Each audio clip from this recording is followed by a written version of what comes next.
My name is Gary Shapiro, and I was born in Salt Lake City, Utah, July 8, 1950. Okay. Well, now that we have that out of the way, we can stop. No. So, Gary, you've been in Jerome longer than most people I've interviewed. When did you first come? Well, I first started coming to Jerome about 4 years before I moved here. And what years were that? Well, I started coming up here, it was probably around 1970, probably around Christmas time. I started coming here because not long before that I'd met a lady who turned out to be the light of my life, Fern Goldman, through a lover of hers at the time in Phoenix. His name was Russell Roush, at a place called the Date Farm, about 44th Street in Thomas. Oh, okay. And that's my old neighborhood. Oh, yeah. Yeah, 44th and Camelback. Oh, okay. Yeah. Yeah, I don't think the Date Farm is there anymore. But I more recently have been back in touch with, his name is Russell Roush. And he's living in Prescott now and taking care of his grandkids and that kind of thing, you know. Yeah, kind of a flash that he called me one time about, "Little Russell, God, how, 40, well, this was just last year." Oh, no kidding. Yeah. Wow. So how did you meet them? Let's see, I think at the time I was going to college at ASU and roommating with a very dear friend of mine. His name was Nate Mulheron. And we were roommates as going to ASU, and I think we were looking for some grass at the time, and somehow somebody turned us on to this group of guys, mostly musicians, that were living at the date farm and harvesting the dates and selling the dates and a few other things. And but anyway, Fern happened to be in Phoenix visiting Russell. That time, that's when I first met her. And coming from Salt Lake and going to college at ASU, Thanksgiving holidays and Christmas, I'd usually drive back to Salt Lake, but I'd stop in here to visit Fern at the time.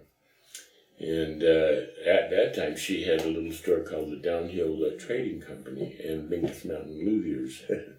Still had a sign. Luthiers? Mm-hmm. Oh. Yeah. Was that Ed Dowling involved in that? Uh-huh. Okay. Yeah, Ed Dowling, Mick King, Scott Nesselrode, and Kurt... Pfeiffer? Oh. No, Kurt... from next door to where Mount Hope was, I can't think of his name. Oh. His last name. He was much younger than the rest of us, but a premier banjo player. He was fantastic. Anyway, so I started visiting Fern on my way back and forth to Salt Lake on holidays and things, and and she had been here at that time about two years. So I knew her about 2 years before I came back out west from New Hampshire and didn't know what I was going to do, but I had some writers that wanted to go to Phoenix in my 1968 Rambler American station wagon. And so I didn't know what I wanted to do, but I knew I didn't want to spend another winter in New Hampshire. So, and this was in the fall, and so me and my two writers, who both wanted to go to Phoenix, we came through here just 2 days before Thanksgiving that year. And that's when Fern and I decided that we wanted to live together.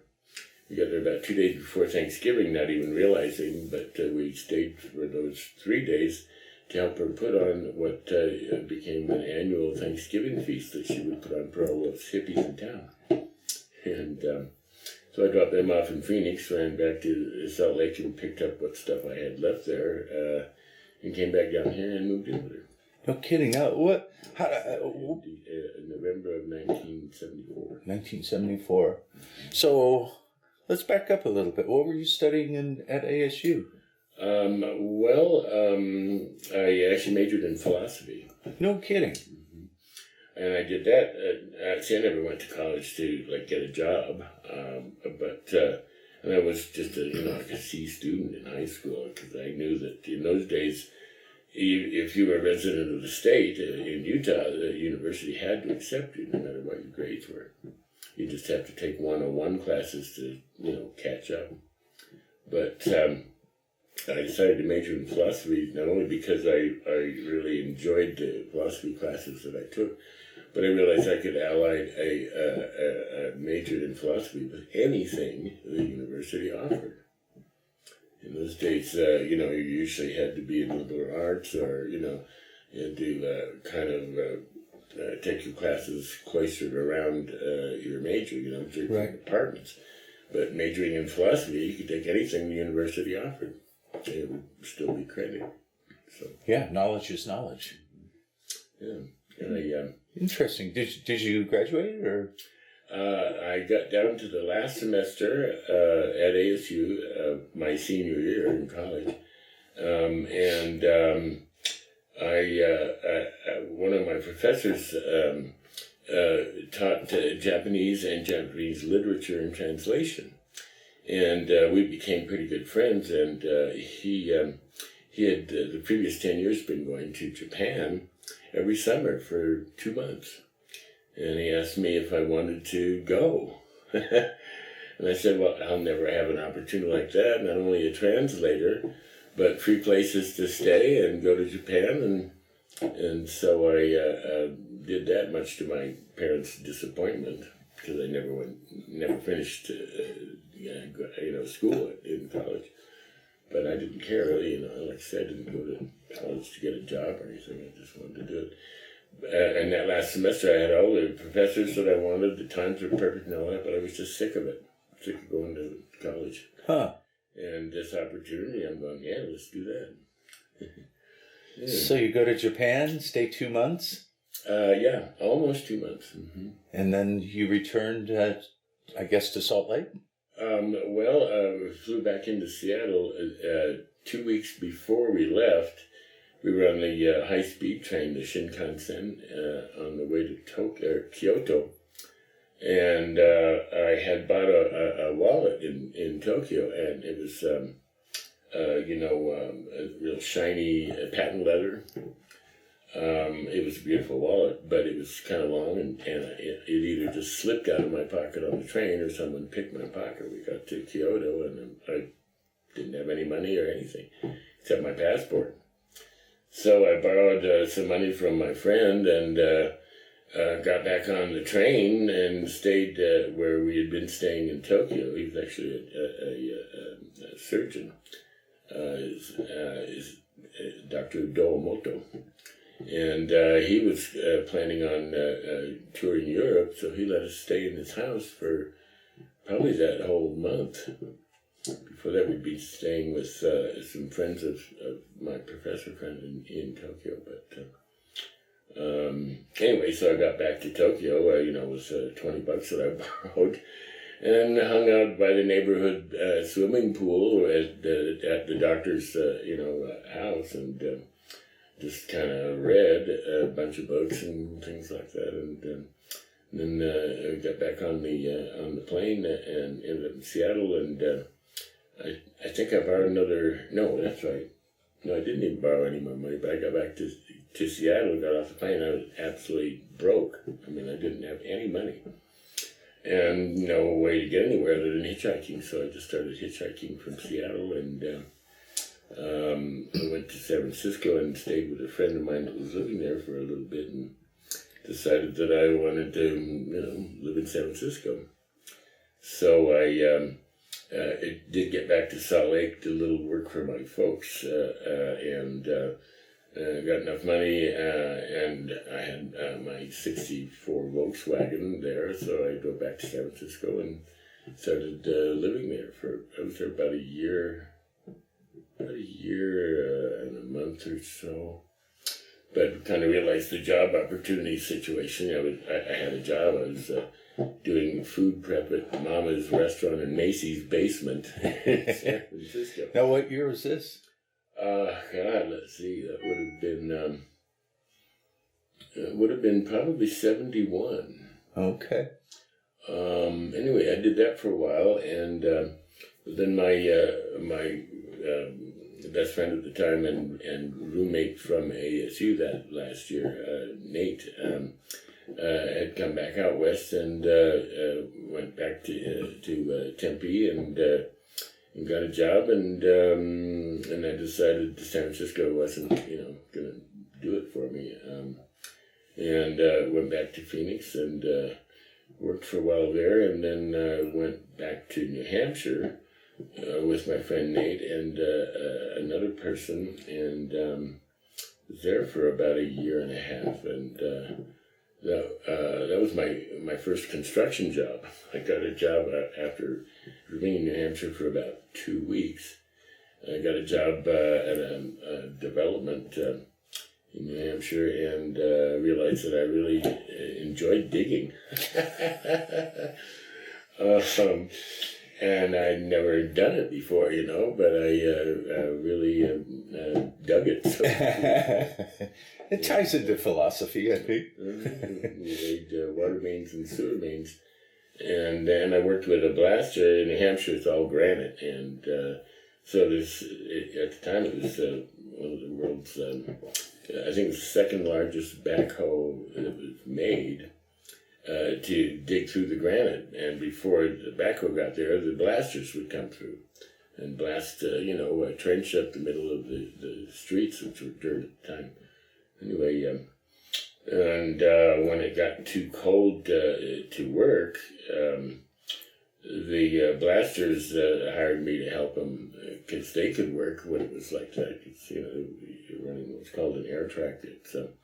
It pulls itself. It tows the compressor, but it's basically a huge jackhammer that takes 8-foot-long bits, and it pulls its compressor behind it. And so I worked with the blasters that winter, to break up the granite before it warmed up enough for us to dig the trenches and lay the water and sewer mains. Right. Wow. And when it actually got even too cold for the blasters, they decided to build a ski lift at this development. And so the guy, his name was Werner Wagner from Switzerland. And and I helped him build this ski lift, doing the foundations for the lift towers and placing the towers. And that was really kind of fun. So that kind of set the table for work that you've done since then. You suddenly found an appreciation for construction, essentially. So you went from there, New Hampshire, with a new skill, and then back to Phoenix. Well, I didn't know what I wanted to do, so I came back out west. But I had two writers that wanted to go to Phoenix. I was just going to come back to Salt Lake. Oh, that's right. Yeah, and you said you went through Jerome on the way. Mm-hmm. And when we got here, it was 2 days before Thanksgiving, so we stayed and helped Fern set up the yard and the food and things for the Thanksgiving party. And she did that every year, and she and I did it every year until she was killed in a bicycle accident. Right. Well, we'll get to that. So that event, that potluck Thanksgiving, was what sold you on Jerome? No. Well, in some ways, but it was really my discovering my love for Fern and her for me that we decided to live together. So I went to Phoenix, dropped them off, and back to Salt Lake, and got my station wagon full of stuff and came back and moved in with her. I'm one of the few people that's ever moved to Jerome and lived in the same place the whole time. Oh, where you live today is where you and Fern lived? I didn't know that. Oh, wow. Yeah, she, it was through a friend of hers. His name was Alfredo Gutierrez. He had a restaurant called Alfredo's. And his wife had a clothing business, Alfredo's wife. Right. And she and Fern were very dear friends. Anyway, Alfredo knew the owner of the house. His name was Vicente Vargas, and his sister had been living there all these years by herself. People were under the impression that she was mentally challenged. I never met her. By the time I got there, Fern had been in the house for about 2 years, and I think Vicente's sister, I think they moved her either to his house in Scottsdale. He turned out to be a retired police officer. But when I got there was no place to take a bath, and the only hot water was heated up on the wood stove. And after that first year or so, we decided to build a bathroom and a solar system for hot water. So we finally had a place to bathe at the house and hot water, free hot water. I want to back up a little bit. Fern's name has appeared in many interviews that I've done. She seems to be kind of the spoke, or not the spoke, but the hub of the wheel for a lot of things. And I'm curious, you said she moved up here a couple of years before you moved here. No, before I met her. Oh, before you met her. I was here for about 4 years by the time I moved in with her. Oh, well, can we talk a little bit about her background? She was from Phoenix, right? You mentioned the date farm. What was her background, and why did she move here? Well, I'm not really sure why she moved here. I don't know who her contact here would have been, but I believe when she first moved here, she actually lived with a lady named Winifred Foster. She had the house right next to the Methodist Church, and she was one of the first female biologists in the country. Very accomplished lady. She was in her 80s when I met her, and so she must have been maybe 76 or 77 when Ferd and I had met her. Anyway, she was a wonderful lady. And I think when Fern first moved here, I think she did, what we call a couch circuit. She stayed at different people's houses for, relatively short periods of time until she was able to move into the house that I moved in after she'd been there for about 2 years. Yeah.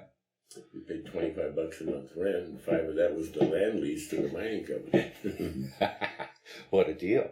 Yeah. So Fern, did she have a background in arts? Because before she came to Jerome, she graduated from NAU, and had gone to Ethiopia to teach home ec and English to the Ethiopians at Haile Selassie University. It's funny, after I'd been with her for about 2 years, there was a delivery. When she was in Ethiopia, she bought a whole bunch of Ethiopian artifacts, pieces that weren't really old, but there were 2 Anjara baskets. One was full size, about this tall. And that's what they used to transport their food and for their dining table. And it's all just hand-woven reed baskets. And there was another one that was about this tall. And some beautiful rugs that I still have. They're getting there because they didn't use color-fast dyes. They were all just natural dyes. And, I think it must have been water buffalo for the fabric. So she brought all this stuff? Well, she had to have it shipped, and it took probably 3 years to get here. They just came one day, and she's going, I can't believe this stuff finally got here. I'd given up on it, It's neat. But when she was teaching at Haile Selassie, she would start the class with "The Doors Light My Fire," That's funny. Mm-hmm. But that was kind of typical of her dynamism. I see. So she started the downhill trading company. I was thinking that these artifacts from Ethiopia might have had. Were they the spark for that business idea? I don't think so. I mean, I suppose it's possible. This is the era when being a hippie was kind of all the rage. And that was very much true here in Jerome in those days. There was quite a community of people coming from all over the country, somehow converging here. And at the time, of course, the town was pretty much a ghost town. So there was some trepidation from the residents that remained here after the mine closed. And I think love overcame their reticence as we got to know each other as neighbors. Aha. Yeah. There was a contingent of old timers, for lack of a better word, down in the Gulch where you were living. Some of your neighbors were. At the time, it was mostly the family named Lozano. They were almost everybody's neighbors because they owned about half of the houses and properties down there. They bought up a lot of stuff after the mine closed? Oh, sure. Yeah. Yeah. It's kind of surprising that they didn't own my house, but after living together for a couple of years, we decided we really wanted to look into owning our own place. Knowing that the land was just leased and the house was, an old miner's shack, so just 1x12s and battens and no framing, and wood heat, and the roof was a disaster. But so we started looking for something to actually buy, and the more we looked, the more we realized that there was no place like Jerome. So. And not long before she died, and after we started looking for property, the mining company that we leased from announced that they'd be willing to sell to leasees only.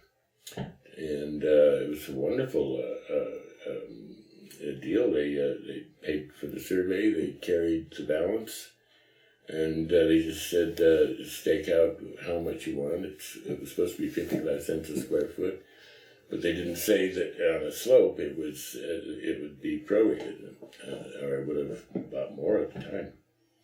But it didn't happen until after she was killed on a bicycle. It didn't actually happen until the next October. Oh my!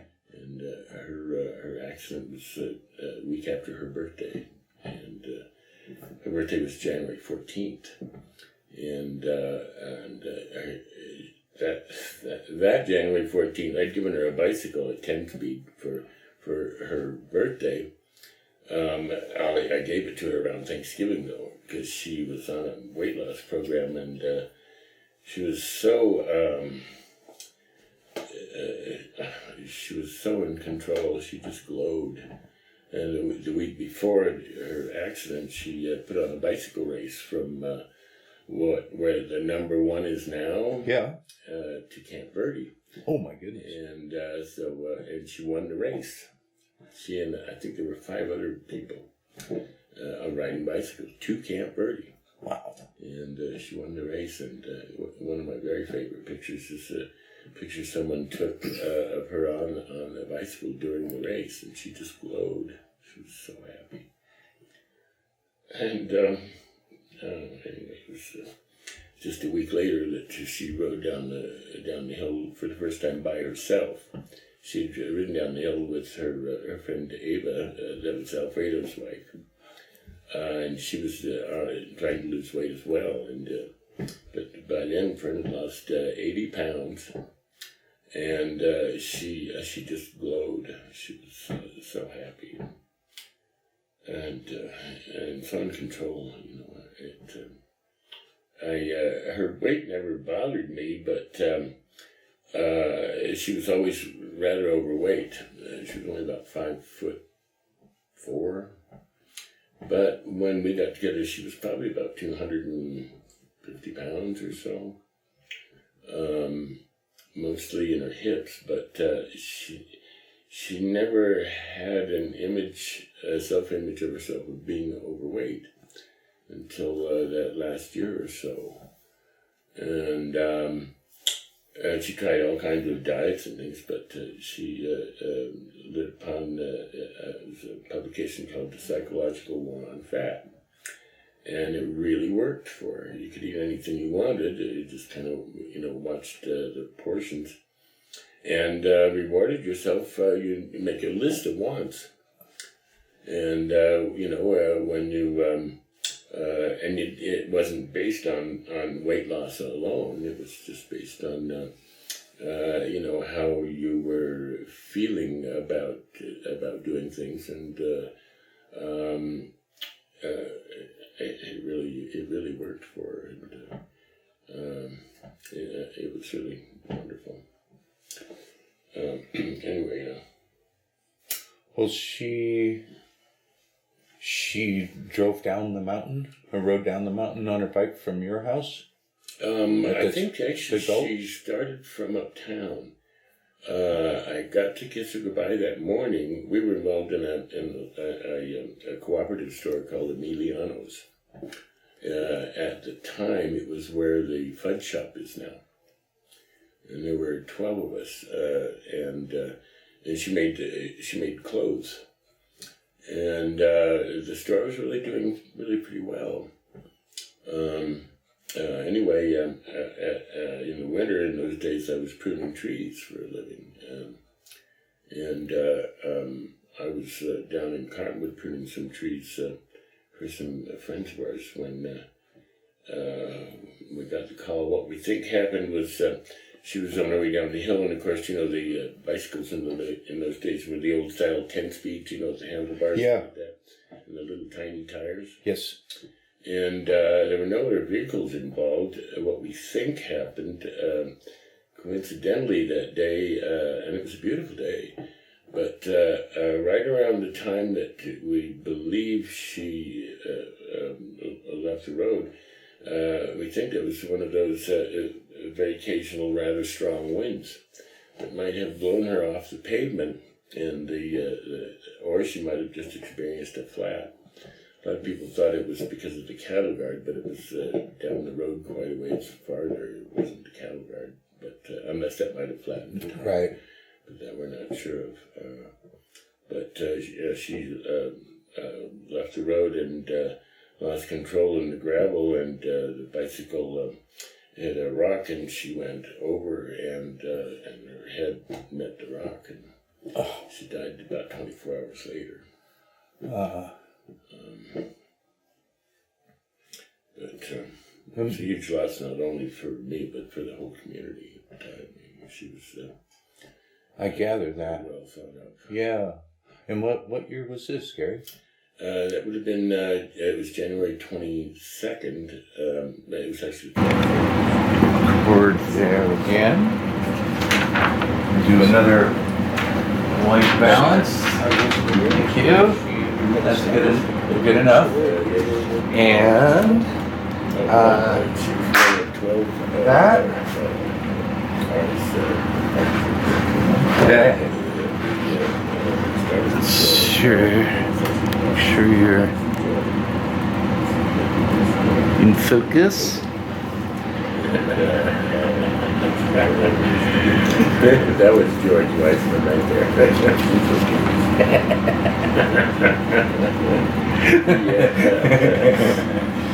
Okay, well, let's resume, Gary, after our nice little break.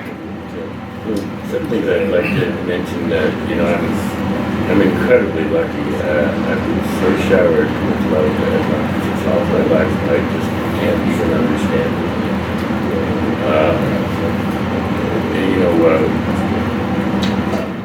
Starting with meeting Mary Wills, I been so good to me all these years. I just can't believe it. So let me tell you something. Especially after Fern died, but the jewelers. I met her at that first Thanksgiving party that I happened to be here for, and people would come up and they come into the house through. I've got 2 front doors, and one of them is actually a toilet room. And she got up here from Phoenix and kind of had to run, and so in the meantime she was sitting on the toilet. A lot of the time people would come right through. Hi. But she's been so good to me all these years. I mean, twice for Valentine's Day after Fern died. She'd send me a little Popeye the Sailor Man, like 3rd grade, be my Valentine card with a cashier's check for $2,000. Oh my goodness! Wow. And I know she did a cashier's check because if I tore it up, the bank would keep it. If it was a personal check, nothing would have happened. But there's plenty of that work around here. So I mean, she's just been so good to me. It's astounding. So you had a lot of work for you too, I imagine. Well, I spent a significant portion of my life moving her from different places in Phoenix and then up here in different places up here. She's been so wonderful. I mean, and showering me with fantastic gifts. It's just amazing. She and Fern were good, close friends. They actually knew each other in Phoenix in high school. Because I think Fern was dating one of Mary's brothers for a short period. But then she and Mary became really close friends and went to NAU together for a couple of years. Anyway, and partners in crime, I guess. After Fern died, a year or 2 later, I became very close friends with Diane Gagan, who also showered me with fantastic artwork. And she and I were very, very close for a number of years after that. And she was so wonderful to me. And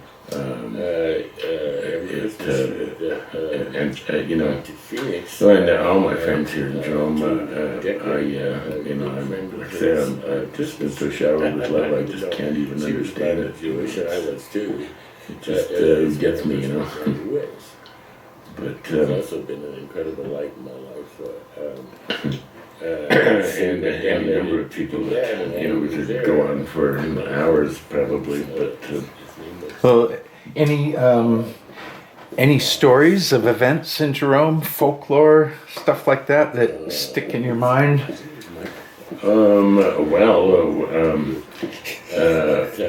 Especially, before Fern died, and especially since. Between Diane and Mary, they put on these fantastic surprise birthday parties for me.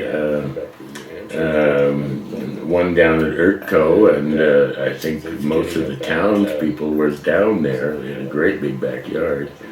And I'm a mayonnaise fiend, and a lot of people gave me, the 2-gallon jars of best food. I finished every one. That's the good stuff. And on my 38th birthday, Mary was the main driver in going around town and getting people to. She was going to buy it anyway, but she got a lot of people to donate toward my second Honda motorcycle. Drove it right into the bar and gave me the keys. And they said, "Sit down here." I'm going, "What'd you do? Get my folks here or something?" Because that's what they'd done for previous surprise birthdays. And Phil Harris drove it right into the bar. It's only the second motorcycle in the bar. The first one wasn't with permission. And Big Jared took took the guy by the belt loop and the collar and threw him out the door, and then took his Harley and threw it out. But that night was so much fun. I had so much to drink, there was no way I was going to drive it. So he let me leave it there in the bar. I couldn't believe it. It happened. It took me a couple of weeks to believe it was real. I thought it was dreaming. Oh my. But the motorcycle was there every day. Tell me, really had to. I'm interested in your interactions, Wow. your friends and stuff. So here is- in Jerome, with your business, I'm curious to hear a little bit more about How do I wanna Fern ask this? and you, because Fern keeps coming up in a lot of the interviews that I do. It it seems like appears that you and everyone she else had a It- really yeah, tell special me- tell me sense of about that. community here that you might not have Why is she remembered that way? I think so. had living anywhere else. Oh, Do you- definitely. Any thoughts on why Jerome had that flavor? I just have to think it's kind of a magic. The love and regard people cultivate here in town. I mean, it astounds me how I've been so showered with love and luck. My whole life, but especially my whole life here. There's no place like it. That's for sure. How do you feel? Part of the reason why I wanted to do these interviews is to capture people's recollections and feelings about that. What are the pressures on the community these days that might threaten that? Well, because we've suddenly gotten so nationally famous, and I think our uniqueness shows, as a community, and everybody wants to live here. And that, of course, has driven all the prices up, and a lot of people come here thinking that they'll make a lot of money with real estate and B&Bs. I mean, we've lost so many rentals to B&Bs, and they're mostly with people that have come in and be able to buy something. So some money at renovating a building and then turning it into a B&B, and it's really it's a terrible development for the people that really have a little sense of community and love for the town. Right, kind of hollowing out the new generation of artists and the type of people that came here when you did. Yeah, well, and because of its popularity, prices of real estate are impossible for people that have been here a long time. I mean, when I was able to buy the land under my house, all said and done, I had. To buy the house and then the land, it was under $10,000, and the county only assesses my house at about $56,000, and that's probably just the land. Because the upper floor of my house is still just a shack with a new roof on it. Right. And the accessibility. I mean, I still lease the driveway. And that's the only way in. To lease egress. Aha. And so I need to try and address that before I die, I mean, because otherwise it's going to be landlocked. But I need to talk with Ready X and see if they'd sell it to me. Or give you an easement. Yeah. I mean, I'd just as soon buy it, but I can afford to. Right. They might want it these days. Right.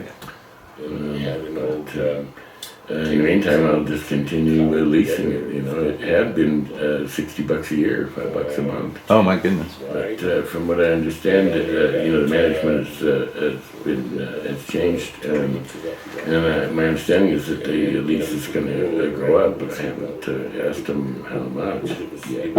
Yeah. I need to get in touch with him. Right.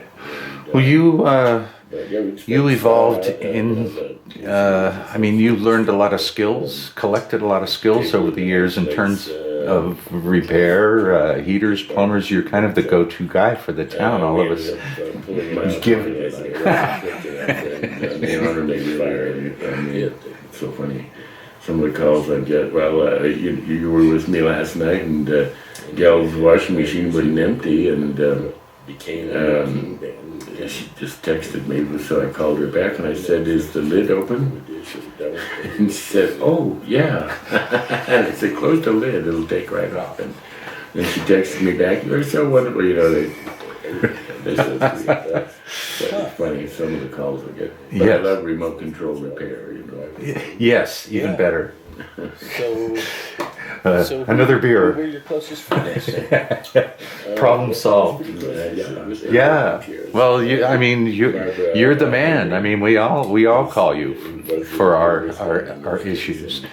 And yes, well, you should be. Yeah, you're Johnny on the spot. Don't let any of us hang. Unless it's Sunday. Saturday. But, you know, if it's a real emergency, it's like, okay.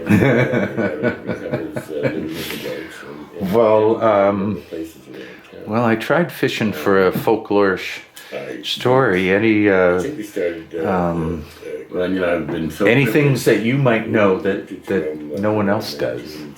Well, I've been so privileged to be able to know some of the real old timers before they passed, and there's only a few, very few left. But and some of them, passed before I got here. But I've been so glad to be able to be here when there were so many of them here, to get to know them and be able to help them, you know. The people left over from the mining days. Yeah. Oh, yeah. Yeah, including the previous owner of this house and up the street and down the street and all over. Yeah. Over town. Wonderful people easily recognized each other. So many buildings that weren't occupied without too much barrier. Right. Well, I've got a question I ask most interviews when I remember to do so. If you could put a message in a bottle to Jeromans 50 years from today, being one of the founding members of the new Jerome, what would you want to impart? Yeah, I can't see. Snowplow trucks 5 feet. It's not something they're used to. Always best to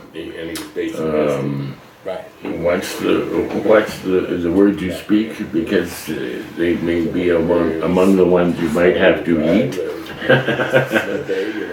But speak your mind and follow your heart. About 2 o'clock or so, the plow would come through, and one lane would open, and back through. Try and keep regarding each other with good memories. And it's a thing that kind of keeps us together. Yeah, wow. The sense of community. Did you have a sense? I just our the lifestyle you were living was unique or special? Or it's not only our love for the town, but sometimes we forget that the town is made up of us people, including our government, and not very accepted. To remember, to hippie crowd. I think the community here was small. Try and reach out to each other, and not let some contentious issue divide us from what's really important to us all. And of course, right. People that work here. Well, I hope that doesn't disappear with the change in and getting less able. The new people that come here. Really would like to see. I would like to see the town hold on to its character Well, I think, we've been really lucky with newer residents because so many of them are really interested in the town and the community as opposed to just having, a weekend house or a B&B, so they've been real lucky. I think the majority of them really are very nice people and are really interested in the community. So That's encouraging. I'm very encouraged that way. There are a few, of course, that are just here for the money, but they can have their money as long as we can all afford to remain. Yeah. It's going to be a challenge, I think. Yeah. Well, Gary, I want to thank you profusely for coming today. Highly complimented that you asked me. You're absolutely welcome. Well, okay, I guess we're going to wrap it up, unless you can think of something we've missed. Other than just my appreciation for your asking me and from all of my friends here in Jerome. Great. Just about everybody. Well, you are well loved, my friend. Okay. Well, thanks again, and I'll see you at Paul and Jerry's. Okay. Headquarters. Thank you, Gary. Oh, thank you, my friend. Annual, let's see, minor states, and up until 1972, of course, the high school up here was the high school for the whole area. Right. We were busing kids up from West Sedona, Cornville. Camp Verde had its own high school, but it was, pretty much the whole valley would come up here. And until 1972, when the new high school in Conwood was finished. And I think Sedona had built a high school, it might have been 10 years later.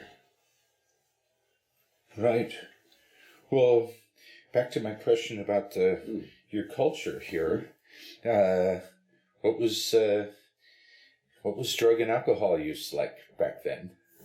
Well, not too many of the hippies drank a whole lot. Usually just, beer or wine, but a lot of them didn't drink much at all.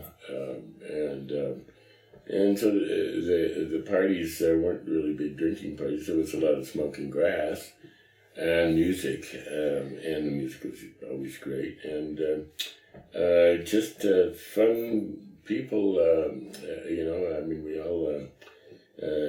seemed to enjoy each other's company, no matter what we were doing, and there were, like I said, monthly parties. Probably for nothing else than just a zodiac, this month Cancer, that month, Sagittarius. So if your birthday was that month, hey, we'll have a party. So you had a sense of it being different? I mean, you were in some special place, or did you have a feeling of that? I mean, you were kind of isolated as a community. But free to do what you wanted. Also, the community was getting closer as a community. I think a lot of the business people were starting to formalize the Chamber of Commerce. And as with everything in town government, everything was all volunteer, and it really evolved into quite a volunteer dynamo. I participated a lot in the chamber would put on concerts. And they were getting bigger and bigger year after year. Oh, where did they hold them? Let's see. There were one of the early ones was actually in the high school gym parking lot, and that was probably a fire department fundraiser.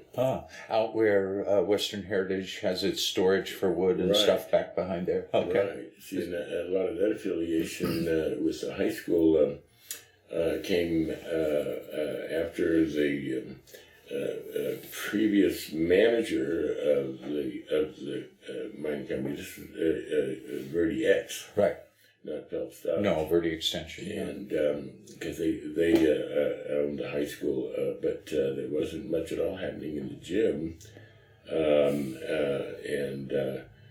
so they, especially after the manager at the time, his name was Hamburger. We found out that, or at least we became under the impression that the willingness to sell the leases of land was to give that manager a retirement. His name was Hamburger. And even though he managed the high school complex, he was he let it deteriorate significantly from when it closed as a high school in '72. But let's see, to get back to the concerts, let's see, and I know we did it twice at the Little Daisy when it was just a derelicted building, but that was with Bell's permission because they owned all the property at the time. Let me think, and then we did it at the mine site twice, I think, and the second time it started to rain and blow really hard, and it just ended the concert, and the chamber at the time had rain insurance because it was probably cost them about $20,000 or something to put it on. What was the tents, tickets, advertising, for parking, emergency, this and that, and the bands. Yeah, what tier bands were you? Well, I always volunteered on them. I never really paid too much attention to the music very much. But it was, a lot of it were local bands, but some of them came from Phoenix. And okay. So they weren't national acts, but it was just a big hootenanny. Occasionally there'd be someone who was nationally famous, but they usually had some relationship to Jerome. Okay. Past. Actually, Jackson Brown used to play music on my front porch, but that was before I moved here. No kidding. Well, he has some connections to Sedona, too, I think. Yeah, I think he put on a concert there out at the school for many years. I think I went to one. That was a long time ago. Mm-hmm.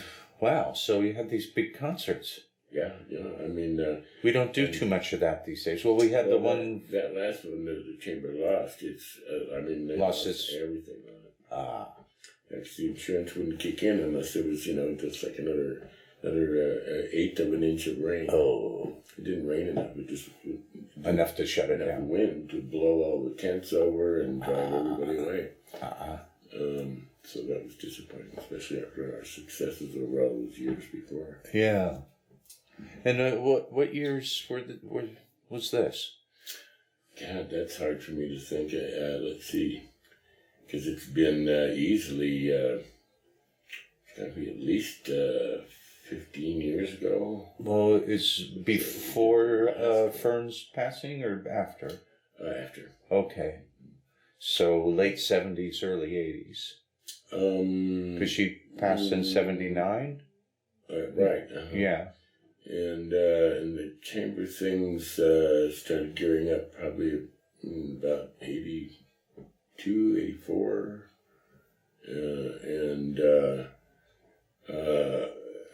There is so much involved, so much, too much time and effort that it really gave us a sense of accomplishment when we had a really successful performance. I bet. That would be fun to do today. Although these days, it's so much more difficult. Everything's more expensive. Insurance, liability, so much more expensive. Difficult. There's just so many. It's a different time. Absolutely. I mean, you can't even have a tire swing in your yard without having your insurance threaten to drop you. That kind of crap. Yes. So much for freedom and personal responsibility. Anyway, well, were you ever involved in town government, or you said you volunteered for stuff? Well, I never was interested in running for council because, long, contentious and regular meetings are not my thing. But I've been on the Board of Adjustments for probably about 35 years or so. Oh, no kidding. Mm-hmm. And most of them the chairman. But that's up to the board to elect. Uh-huh. But I am chairman again this year. 35 years, huh? Mm-hmm. Wow. So that's a little thread of history about the evolution of life and property here in Jerome. Oh, yeah. Care to opine about the evolution of that from when you first started? Well, when I first got involved with the Board of Adjustment, I think that might have been the first time we'd ever had a Board of Adjustment. But when they established the planning and zoning ordinances and zoning review, we had to have a mechanism to potentially appeal, resolve, for circumstances that were difficult to accomplish the ordinances. So the Board of Adjustments became very important in those days, not only to protect the town legally, but to be able to address problems with properties that make the owners unable to fulfill the ordinance. We've certainly had some contentious meetings, but as volunteers in the government, we're officers of the town. So it's our object to not only protect the town from litigation, but to protect the townspeople from having to go to litigation to resolve a problem, especially over building and, of course, parking. Right. That's the biggest one. What were your most common issues, do you think? Usually parking. Sometimes it's we met over setbacks and building heights.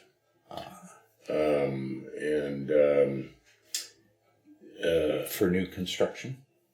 Especially for new. New construction. I mean, if you're going to build a new building, you've got to provide off-street parking. And it doesn't matter, it's preferable on your own property, but if you want to acquire a piece of land and dedicate the title to parking for that building, then we can grant a variance on that basis. Right. But our zoning ordinances and design review are pretty tight, and especially those of us that have been here a long time really like it that way. That's why we don't have a McDonald's, Kentucky Fried Chicken, or Circle K. Yeah. Let them build to their design. Yeah, and I think most of us are grateful for that. I think it's really important. Yeah. It's probably the main reason we've retained our architectural character and just the feel of the town. And yeah, it's one of the reasons I'm here. It hasn't become Disneyfied, No, it's not yet. Aspenified is the way What did you call it? Aspenified. Oh, Aspen. Yeah. Okay. Yeah. Well, yeah, we're trying to hold on to that. So, wow. Why were you drawn to Board of Adjustments, and why have you been there so long? Did you have an interest in these issues? In musicians? No, in these issues. Of course. That's why you've been doing it for you. Yeah, and the fact that we only meet when someone needs to appeal. So you don't have to go every week or every month. Yeah, right. Yeah, but our work's really pretty important. Yeah. And a few times from us it would go to Superior Court directly. It doesn't go before the council, unless the council does want to intervene before it goes to court. But technically it goes from us to Superior Court. We're the only quasi-judicial board. Did you have any input or participation in the town plan and the design review ordinances and all that stuff before the Board of Adjustment was established? I didn't, but I know that they, this was when Dick Martin was mayor, which was wonderful. I mean, he was able to get grants to replace the majority of our water lines.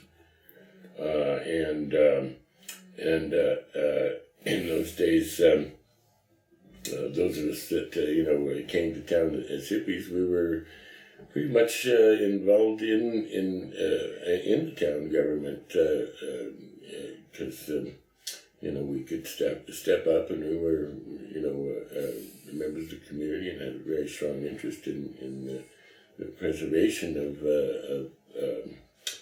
your new town home and its problems.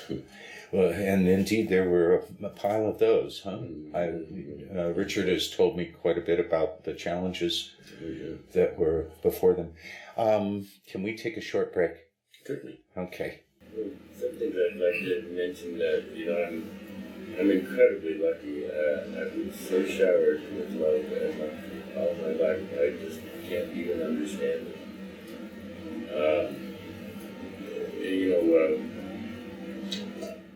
Starting with meeting Mary Wills,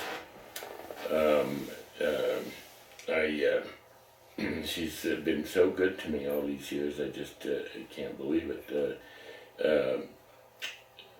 Especially after Fern died, but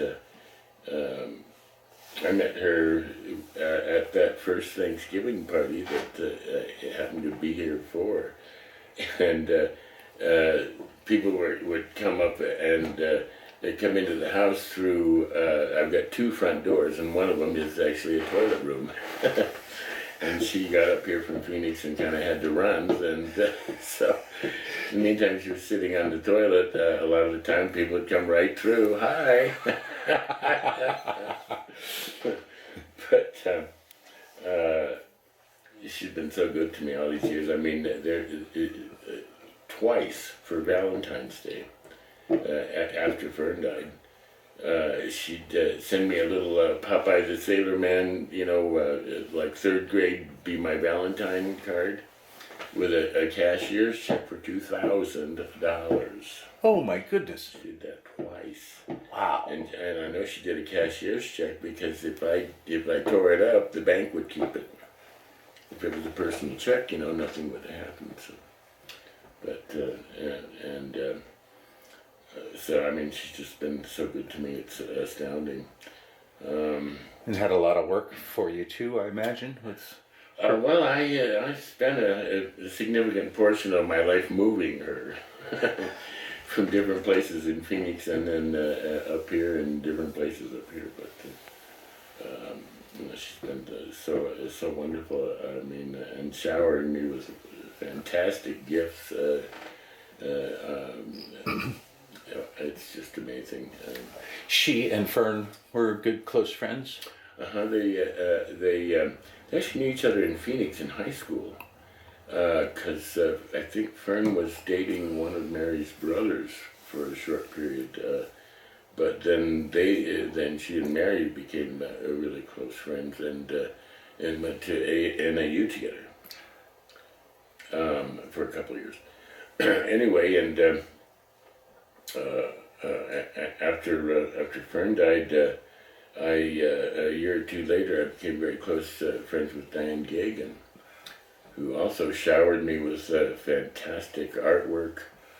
And she and I were very, very close for a number of years after that. And she was so wonderful to me.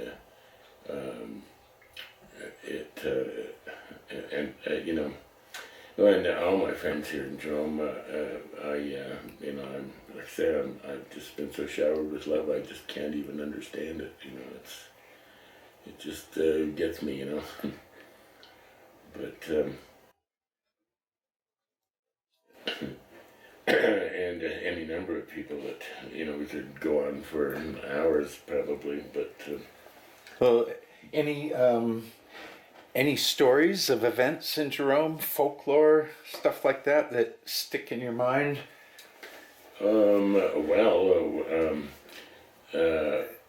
Especially, I mean, before Fern died, and especially since, between Diane and Mary, they've put on these fantastic surprise birthday parties for me.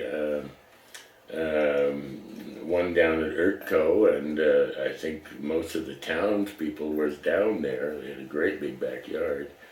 And I'm a mayonnaise fiend, and a lot of people gave me, you know, the 2-gallon jars of best food. Ooh, I finished every one. That's the good stuff. Oh, yeah. And, well, on my 38th birthday, Mary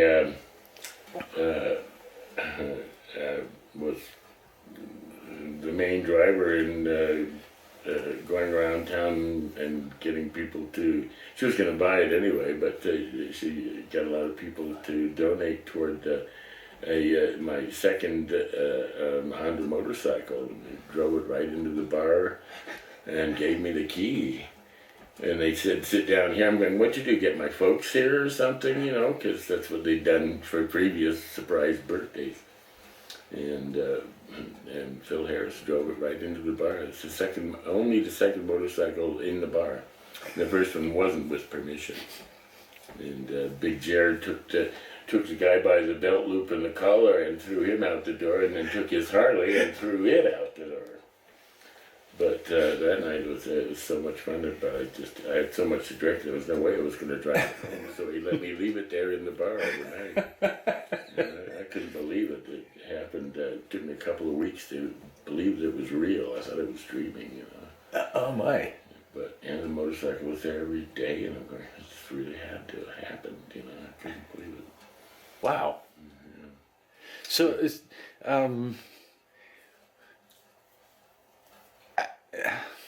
how do I want to ask this?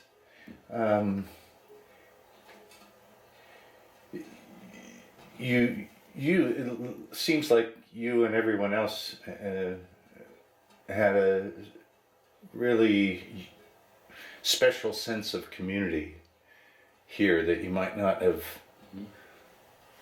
I think so. had living anywhere else. Definitely. Any thoughts on why Jerome had that flavor? I just have to think it's a kind of a magic.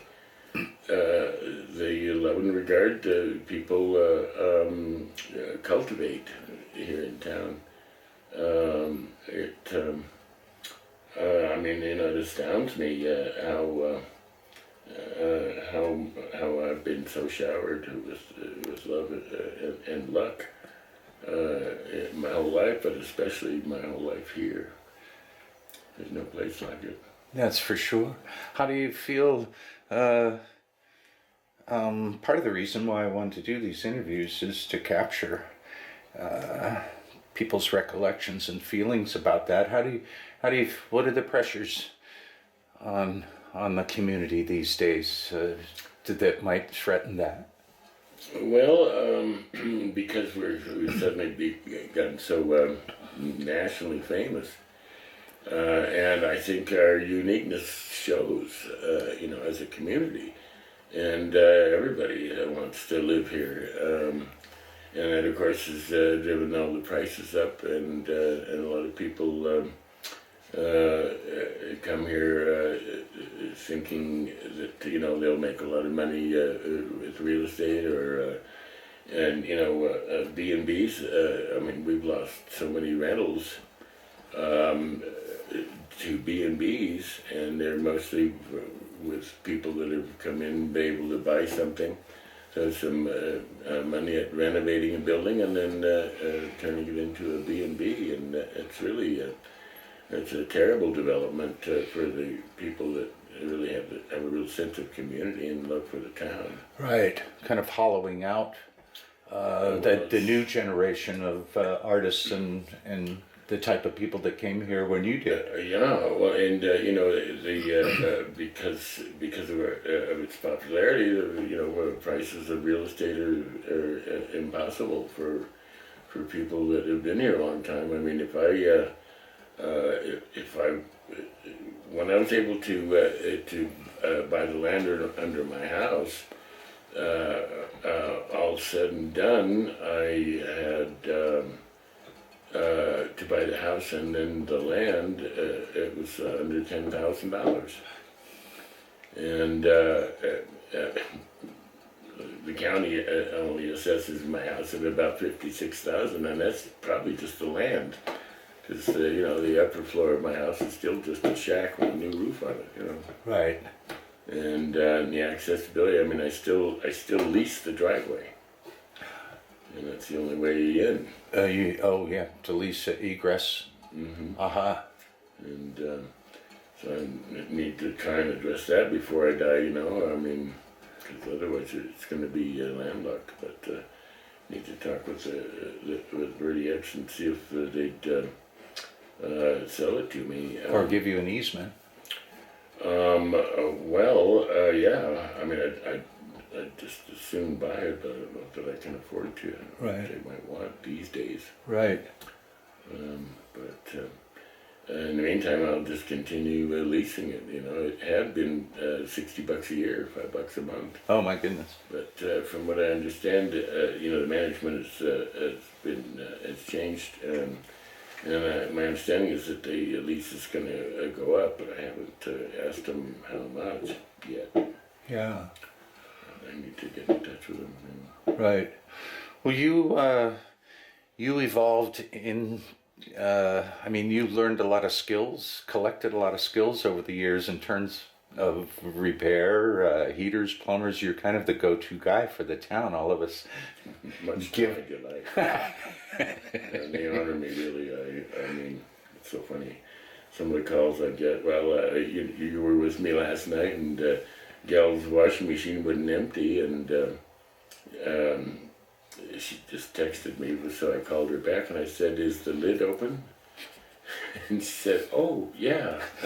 And I said, "Close the lid, it'll take right off." And then she texted me back, "You're so wonderful," they're so sweet. But it's funny, some of the calls I get. But yes. I love remote control repair, Yes, even better.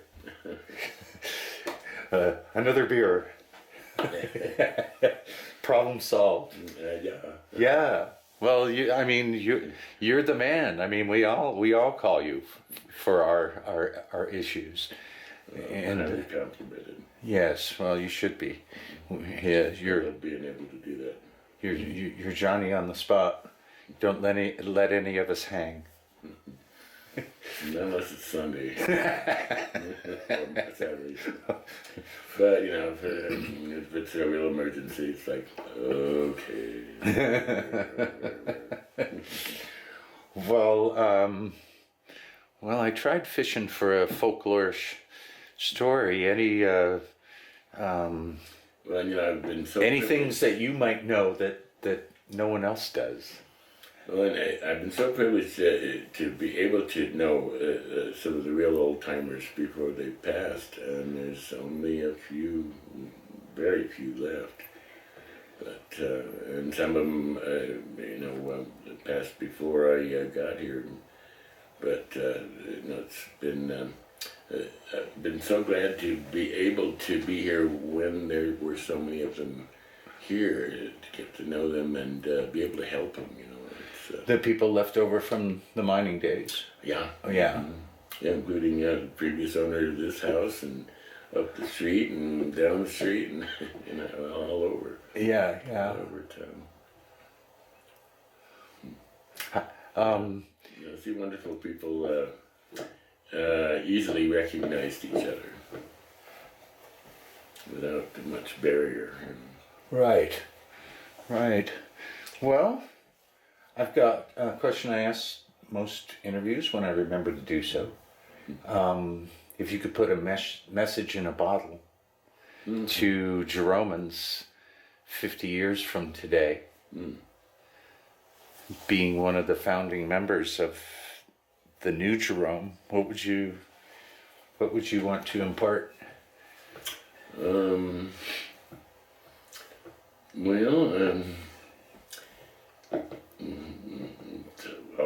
Always best to watch the words you speak, because they may be among the ones you might have to eat. But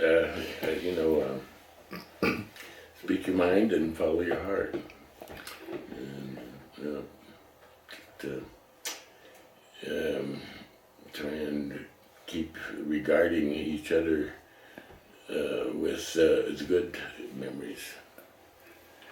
And it's a thing that kind of keeps us together. The sense of community. I just it's not only our love for the town, but sometimes we forget that the town is made up of us people, including our government, and got to remember to